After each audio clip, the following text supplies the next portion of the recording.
avec toi a beaucoup plus de réponses que toi. Ah non, ça c'est non, c'est impossible. T'as les questions sur la vie, sur pourquoi on est, pourquoi on est, pourquoi on est au monde, pourquoi on est venu au monde, pourquoi on est, voilà. Je te la donne. Ouais, vas-y. Je te donne ma réponse et écoute la réponse de l'athée. Et je te défie de me trouver où est la faille logique et où est la faille rationnelle dans ce que je vais dire. Est-ce que tu connais le raisonnement bayésien? Non, je t'écoute. Le raisonnement bayésien, c'est un outil très très fort pour conclure à ce qui est le plus rationnel et le plus logique, quand on a plusieurs explications. J'aime bien, moi, donner un exemple parce qu'il est limpide, il est simple. Si je te dis que toi et moi, ça, non, on rentre dans une chambre blindée, hein, qui n'a pas de fenêtre, elle n'a rien. On met dans cette chambre-là un aquarium, à l'intérieur un poisson rouge, on met un chat, on sort, on ferme la porte, on attend une quarantaine de minutes et on rentre. On trouve le chat, on trouve l'aquarium, mais le poisson rouge a disparu. Donc on a un phénomène à expliquer. On n'a aucune donnée de ce qui s'est passé à l'intérieur. Et on doit expliquer quelle est l'explication la plus logique qui pourrait nous dire pourquoi le poisson rouge a disparu. Là, il y a une personne qui vient vers toi et te dit le poisson rouge a disparu parce qu'il a voyagé dans le temps. Si cette explication est vraie, est-ce que ça explique la disparition du poisson? Oui. Si elle est vraie, elle explique la disparition du poisson. Le deuxième vient vers toi et te dit non, c'est pas ce qui s'est passé.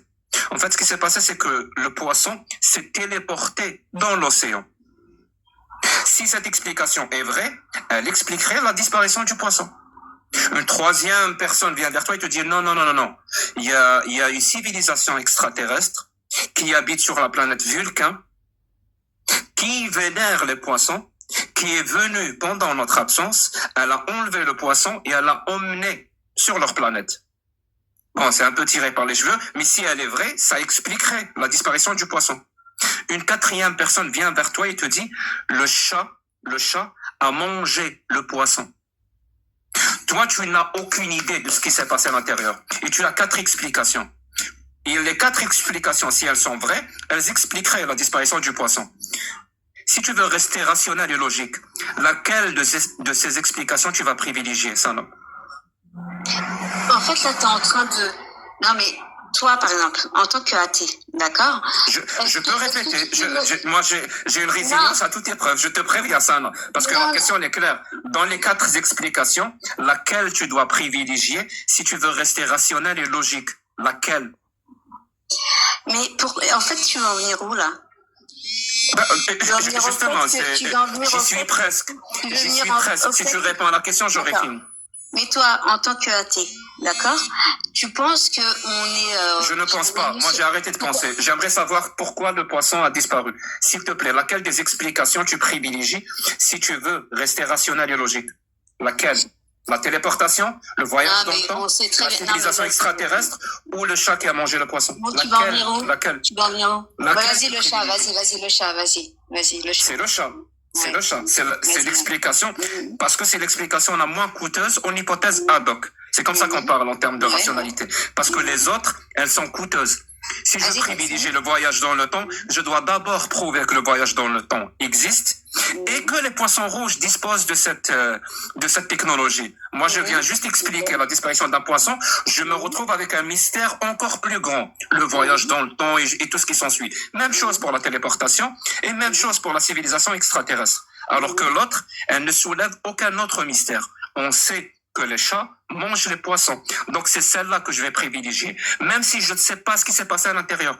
Même si je l'ignore, c'est celle-là que je vais privilégier. Parce que je veux rester rationnel et logique. Et tu sais quoi? Moi, quand j'ouvre le Coran et je lis que l'homme peut épouser 4 femmes. Ou comme c'est écrit dans le verset 4:34, que l'homme a autorité sur la femme. Et que s'il craint sa désobéissance, il peut la frapper. Alors c'est pas du tout. Alors non, tu vois, encore une fois, pas du tout. À aucun moment il est autorisé de frapper sa femme. C'est une question d'interprétation. Ouais. C'est une question d'interprétation. Mais est-ce que le mot frapper est écrit? C'est tout ce qui m'intéresse.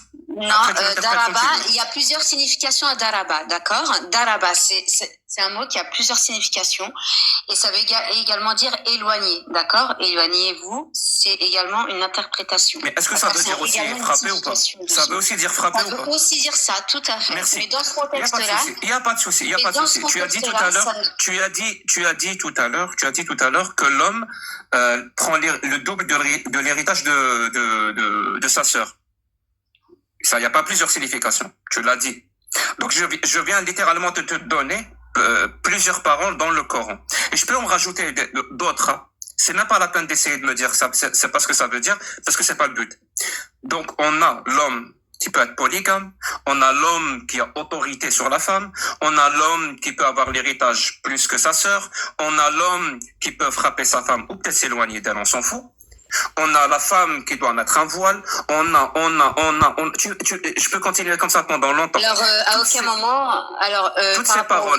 Il n'y a pas de souci, il n'y a pas de souci, il n'y a pas de souci. C'est pas le but, c'est pas la discussion. La discussion n'est pas là. La discussion, c'est la question que je vais te poser maintenant. Toujours dans un raisonnement tu parles, mais tu laisses pas répondre. Donc, maintenant, tu sors des choses qui ne sont pas vraies, comme le voile, etc. Donc, il n'y a pas le voile, c'est bon. Est-ce qu'il y a le double de l'héritage? Donc pour l'homme, ouais. D'accord. Est-ce que l'homme peut épouser 4 femmes et la femme non? Oui. Très bien. Est-ce que l'homme a autorité sur la femme? Je dirais pas autorité, je dirais pas ce mot-là. On va dire quel mot tu vas dire? L'homme, étant donné qu'il doit assumer la femme, en fait. Quel mot est écrit dans le Coran? Je te demande pas des explications. Dis-moi ce qui est écrit dans le Coran. Non, mais après, c'est pas juste lire ce qui est écrit, c'est aussi une réflexion qu'il y a à avoir. C'est pas juste ma question, moi, je suis pas dans l'interprétation, je suis dans ce qui est écrit. Et tu vas voir où je veux en venir. Est-ce que c'est écrit l'homme a autorité sur la femme?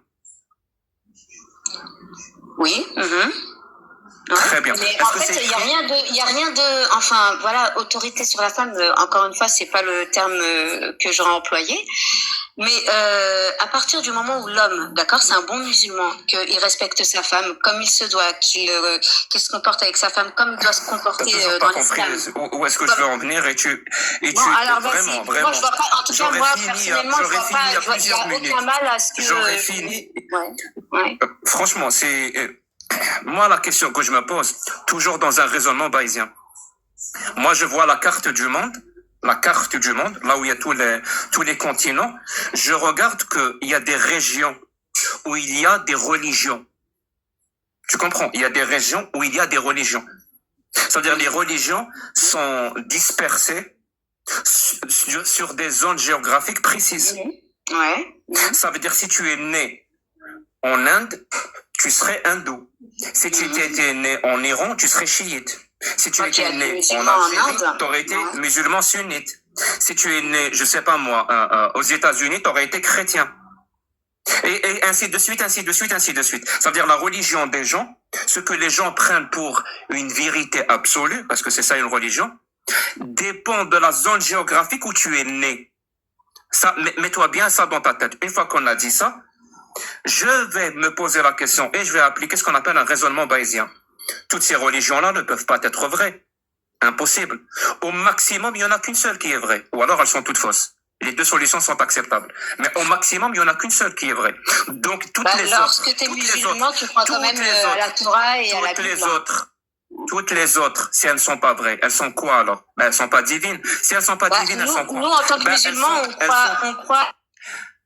on croit à la Torah et on croit à la Bible, en tant que musulmans. Ouais, tu crois dans la Bible qui dit que Jésus est le Fils de Dieu. Tu le crois ça? Voilà, c'est la Torah de l'islam, du christianisme et du judaïsme. Tu le crois ça que dans la Bible c'est écrit que Jésus c'est le Fils de Dieu? Non, justement. Tu ne crois pas? Non. Donc tu ne crois pas à la Bible. Mais c'est pas. Point final. Non, donc si, il y a eu. Tu vas interpréter même la Bible. On s'en fout. Ça a été falsifié, d'accord. Il y a des choses qui ont été falsifiées. On peut remettre les choses, voilà. Bien sûr, ouais. Tout a été falsifié sauf le Coran. C'est ce que je te dis. Cette croyance-là, tu l'as parce que tu es né dans une zone géographique bien précise et dans une famille bien précise. Tu aurais eu une autre croyance si tu étais né dans une autre zone géographique. Ah, mais ça c'est sûr, mais si après c'est aussi chercher de son côté. Propos, parce que depuis tout à l'heure, j'essaie de poser cette question et tu pars dans les détails. Ma question que je me pose, ça veut dire toutes ces religions-là, qui sont fausses, elles ne sont pas divines, elles sont humaines. C'est-à-dire c'est des êtres humains qui parlent, c'est pas un dieu qui parle. C'est-à-dire quand Brahma parle, c'est un être humain qui parle, c'est pas le dieu créateur qui parle. Quand Ahura Mazda parle dans son livre, c'est un être humain qui parle. C'est pas le dieu Ahura Mazda qui a tout créé. C'est ça un raisonnement rationnel. Et donc si l'islam est faux, donc n'est pas une vraie religion, quand Allah parle, c'est pas un dieu créateur qui parle, mais c'est un être humain qui parle. On va appliquer le même raisonnement. Et comment savoir ça? Comment savoir si c'est un être humain qui parle? Ben, on va voir l'époque où ce livre-là, où cette parole-là a été prononcée. Donc, par exemple, pour l'islam, on va aller voir cette époque-là, c'est le 7e siècle, dans le désert d'Arabie. Au 7e siècle, dans le désert d'Arabie, vivaient des Qurayshites et des Bédouins et tout ce qui s'ensuit. C'était une société patriarcale. C'était une société misogyne, où l'homme était considéré beaucoup supérieur à la femme. On le sait, ça. C'est que récent que les femmes commencent à avoir l'égalité en termes de droits. Donc, on voit ce que ça donne, hein. Moi, je suis pas vraiment pour l'égalité entre femmes. Je m'en fous, ne me coupe plus jamais la parole, hein, parce que tu veux vraiment partir dans les détails, tu veux pas écouter ce que je dis. Et donc, je vais le dire aux gens qui m'écoutent. Donc, ces êtres humains du 7e siècle, ils étaient misogynes, ils étaient patriarcaux, surtout comparés à nous. L'homme était considéré supérieur à la femme. Et donc, moi, quand je lis le Coran et que je vois l'homme a autorité sur la femme, on s'en fout de l'interprétation que tu donnes à cette phrase. Cette phrase-là, si je veux rester rationnel et logique, j'ai deux explications, comme tout à l'heure pour le chat. J'ai deux explications. Première explication, c'est un Dieu qui a créé l'univers, les galaxies, les trous noirs, les étoiles, qui a tout créé. Il prononce cette phrase-là, l'homme a autorité sur la femme. L'homme peut épouser 4 femmes, la femme non. L'homme a droit au double de l'héritage de sa sœur. Toutes ces phrases-là, c'est un Dieu créateur qui a prononcé. Tu vois, tu prends juste les phrases, mais pourtant je t'ai donné l'interprétation. Non, mais c'est grave. Je t'ai expliqué. Sana, s'il te plaît, Sana, arrête de le couper. Il est en train de poser un argument. C'est objectif. Elle est vraiment partie pour me couper tout le temps. Ne coupe pas la parole, je le sais. Voilà. Je le sais. Elle est partie pour me couper la parole tout le temps. Donc je vais répéter. Ces paroles-là, l'homme a autorité sur la femme. Cette parole-là, si vous craignez la désobéissance, frappez-les. La parole qui dit que l'homme a le double de l'héritage de sa sœur. La parole qui dit que l'homme épousait 4 femmes, donc la polygamie. Toutes ces paroles-là, si je veux rester rationnel et logique, je les prête, ou je dis que ces paroles-là ont été prononcées par un Dieu créateur, ou je dis que ces paroles-là ont été prononcées par un homme, un bédouin ou un Qurayshite du 7e siècle. Dis-moi, quelle est l'explication la plus rationnelle et la plus logique entre ces deux propositions, entre ces deux explications? Quelle est l'explication la plus rationnelle? Que ces paroles-là, ces paroles misogynes et patriarcales, ont été prononcées par un Dieu créateur ou ont été prononcées par un bédouin du 7e siècle? Elles ne sont ni misogynes ni patriarcales dès lors que, comme je l'ai expliqué tout à l'heure, c'est le pourquoi du comment. Pourquoi, en effet, donc l'héritage. Non, je vais pas répondre à une question qui n'a pas de sens, dans le sens où, effectivement, si tu veux rester rationnel et logique, cette parole-là, tu la non, si tu veux justement rester logique, si tu veux rester logique, à ce moment-là, tu approfondis, d'accord? Tu ne t'arrêtes pas à une phrase comme, oui, la femme, elle a la moitié de l'héritage. Tu la prêtes à qui cette phrase? Pardon? Tu la prêtes à qui cette phrase-là? L'homme a autorité sur la femme. Un bédouin du 7e siècle ou un Dieu créateur? Tu la prêtes à qui, toi, cette phrase? Rationnellement et logiquement. À Allah, tout simplement. À Allah, d'accord. Ouais. Donc, et la phrase qui dit que l'homme peut épouser 4 femmes.